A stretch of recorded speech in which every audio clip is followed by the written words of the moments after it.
Sanjay Jha queering the pitch, or is Rohan Gupta queering the pitch? Good evening, Navika, and good evening to my fellow panelists. Look, there are three issues here, and I think one needs to be very open-minded and objective and deal with each of those one by one, because all of them are very important. First of all, Navika, the shocking, absolutely shocking attack on Hindu temples in Canada by what can only be described as a rampaging mob of Khalistanis, aided and abetted by the Canadian police, cushioned and coerced by the Canadian politicians, must be strongly condemned. Let us not shy away from the fact that Hindus are being targeted around the world.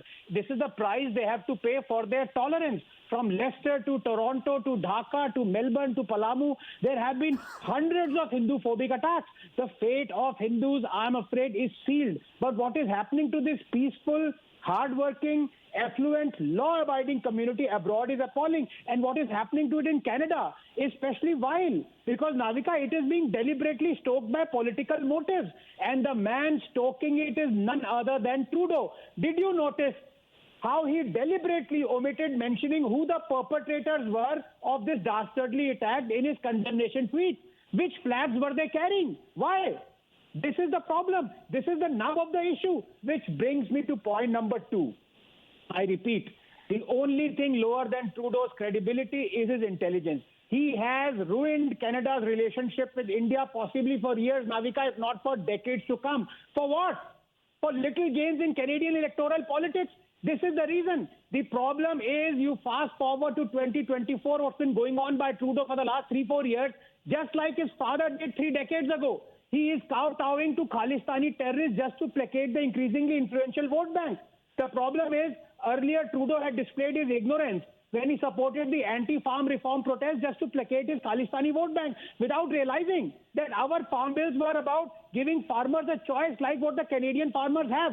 The fact is, Trudeau has done nothing to stop the funding of secessionist groups in Canada who want to foment trouble in India. The attack on our temples, Navika, our embassies, the making of kill lists, the grisly tableau showing Khalistanis gunning down our own ex-prime minister. And what does Trudeau do? Absolutely nothing. And now he's panicking. You know the reason why? Because his party has lost important by-elections in Montreal. 20 of his MPs have asked him to step down. His alliance partner, Jagdeep, another Khalistani, is no longer with him. Separatists in Quebec are forming up for a revolution of sorts. He is going to be toast in the upcoming elections. That is the real reason, Navika.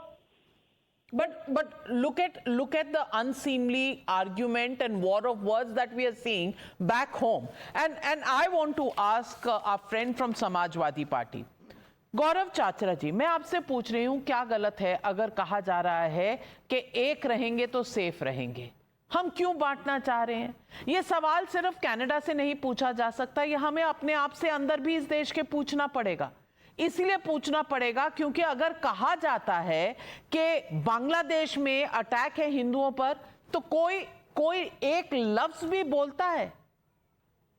क्या बोला था अखिलेश जी ने? आपको याद होगा, वो जो ऐसे हैं कम्युनिटी के घुमा फिरा के हिंदू शब्द नहीं इस्तेमाल करना। मैं पूछना चाहती हूं, क्या आज जो कनाडा में हम देख रहे हैं उससे हमें वापस भारत में कुछ सीख मिल रही है या नहीं? देखिए, आज जो कनाडा में घटना घटी है उसमें कई बेकसूरों की जान गई है। ये बेहद ही निंदनीय है और दुखद घटना है। कनाडा की सरकार को इस पे एक्शन लेना चाहिए, कड़े से कड़ी एक्शन हो, कड़े से कड़ी सजा हो, ताकि फ्यूचर में ऐसी घटना ना हो। और रही बात बटेंगे तो कटेंगे, ये नकारात्मक नारा किसने दिया? भारतीय जनता पार्टी ने दिया, इनके मुख्यमंत्री जी ने दिया। ये देश में कैसी प्रथा चलाना चाह रहे हैं? ये नकारात्मक राजनीति कौन लेके आ रहा है? भारतीय जनता पार्टी के लोग लेके आ रहे हैं। अरे हम तो कह रहे हैं जुड़ेंगे तो जीतेंगे। समाजवादी पार्टी हमेशा जुड़ने पे जोर देती है, जुड़ने की हमारी मंशा होती है, लोगों को जोड़ा जाए। पहले हमको MY बोला जाता था, आज MY के साथ साथ पूरा PDA है।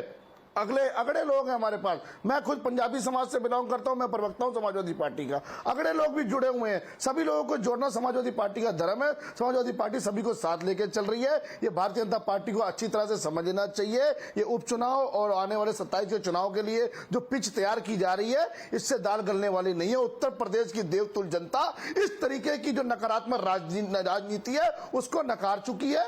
इस तरीके की नकारात्मक राजनीति की वहां पे कोई भी जगह नहीं है। तो जो 43 सीटें जो हारी है भारतीय जनता पार्टी, उससे ही सीख ले। ये कहीं ना कहीं नकारात्मक राजनीति का ही इफेक्ट है जो पूर्ण बहुमत की इनकी केंद्र में सरकार ना बन पाई। आज भी इनको मौका है, आज भी सुधार लें, आज भी विकास की राजनीति करें।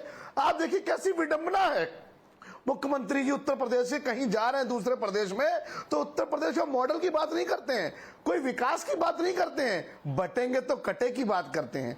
उधर प्रधानमंत्री जी मटन मछली मंगलसूत्र की बात करते हैं, हिंदू मुसलमान इंडिया पाकिस्तान शमशान कब्रिस्तान की बात करते हैं। आज विकास की राजनीति क्यों नहीं हो रही? आज एक्सप्रेसवे की बात क्यों नहीं हो रही? आज लैपटॉप की बात क्यों नहीं हो रही? आज अंडरपास की बात क्यों नहीं हो रही? आज रोजगार की बात क्यों नहीं हो रही? आज महिला अपराध की बात क्यों नहीं हो रही? आज डॉक्टरों की हालत देख लीजिए, आज सफाई कर्मचारियों की हालत देख लीजिए, आज अस्पताल उत्तर प्रदेश के देख लीजिए, ना डॉक्टर है, ना डॉक्टर, ना स्ट्रेचर है, ना है सफाई, और बटो और कटो की राजनीति कर रहे हैं वाजपेयी। इससे दाल नहीं गलने वाली।